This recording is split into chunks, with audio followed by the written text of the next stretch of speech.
પાઇપનું coding આપ્યું છે ને હંસલાનું કોડિંગ તમને પૂછ્યું છે. હવે પાઇપમાં પેલો પી આવે, પી એટલે 16 નંબરનો અક્ષર છે.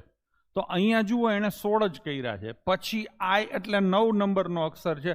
પાછો પી એટલે 16 નંબરનો છે અને ઈ એટલે 5 નંબરનો. ટૂંકમાં સિમ્પલ લોજિક છે. જે આલ્ફાબેટો આપેલા છે એનો ક્રમ જ તમારે લખવાનો છે. એસ નો ક્રમ બાળકો 19 થાય, ડબલ્યુ નો ક્રમ 23 થાય, એ નો ક્રમ 1 થાય અને એન નો ક્રમ 14 થાય. 19, 23, 114 આપણો જવાબ થશે. તો છેલ્લો અંક કયો આવે એટલું જ પૂછ્યું છે. તો છેલ્લે શું આવે? 4. ટૂંકમાં આખું ન કર્યું હોત અને ખાલી તમે આ એન છે, એનનો નંબર કેટલો આવે? 14. તો છેલ્લો અંક શું આવે? 4.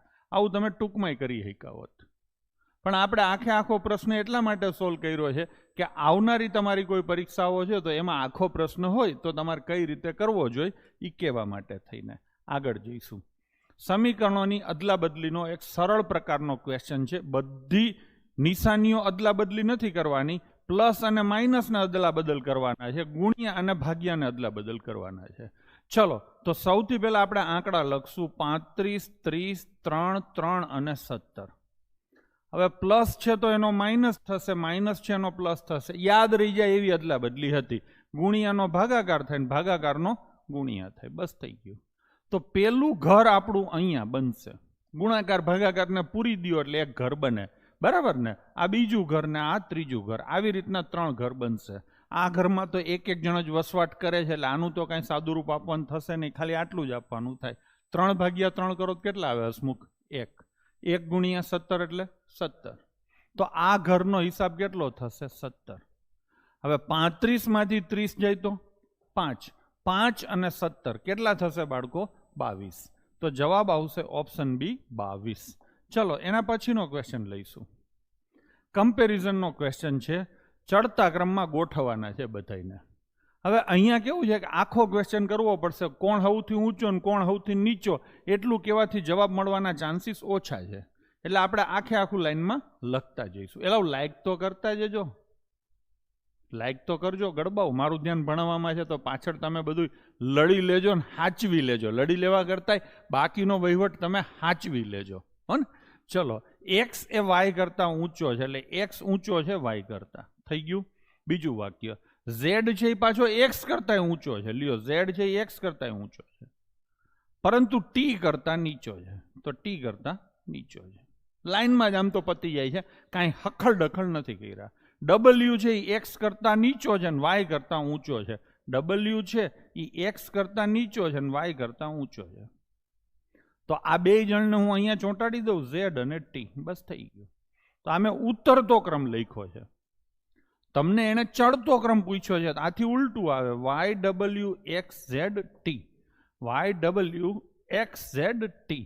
તો કયો જવાબ આવશે? Option D. સૌથી નીચો કોણ એટલું શોધ્યું હોત ને તો જવાબ મળી જાત. ચલો, પણ એવા ખાખા ખોડા કરવા જાય ને તો પછી પાછો એમાં જ ટાઈમ જાય છે. એના કરતા પ્રેમથી પતી ગયું. કેટલાક ફૂલ ગુલાબી છે. આમ તો ફૂલ ગુલાબી ઠંડી હોય, પણ અહીંયા એને નોખું રાખ્યું છે. કેટલાક ફૂલ ગુલાબી છે અને બધા ગુલાબી ફૂલ સુંદર છે. તો ઉપરોક્ત બે વાક્ય પરથી શું નિષ્કર્ષ નીકળે? એટલે આપણે તો વેન ડાયાગ્રામની રીતે જ કરશું. આ ફૂલ છે, કેટલાક ફૂલ શું છે? ગુલાબી છે. અને બધા ગુલાબી ફૂલ સુંદર છે. બધા ગુલાબી ફૂલ. હવે અહીંયા જુઓ, એણે આ બે વસ્તુ મિક્સ કરી દીધી છે. આગળ ફૂલ અને ગુલાબીને અલગ રાખ્યું છે. એટલે બધા ગુલાબી ફૂલ હોય ને એટલે આ ભાગ આવે. સમજાણું?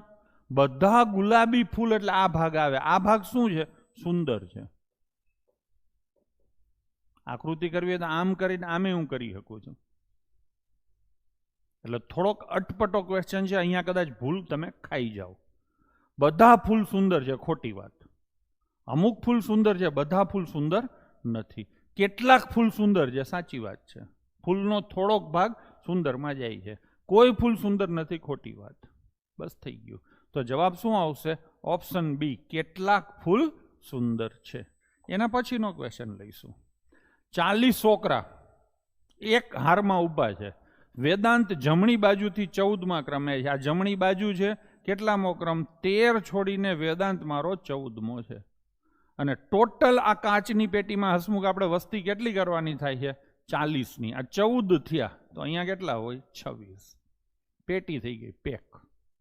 હવે હું પૂછ્યું છે ડાબેથી તે કયા ક્રમ ઉપર? 27માં. ડન છે. તો જવાબ આવશે ઓપ્શન સી, 27મા ક્રમે.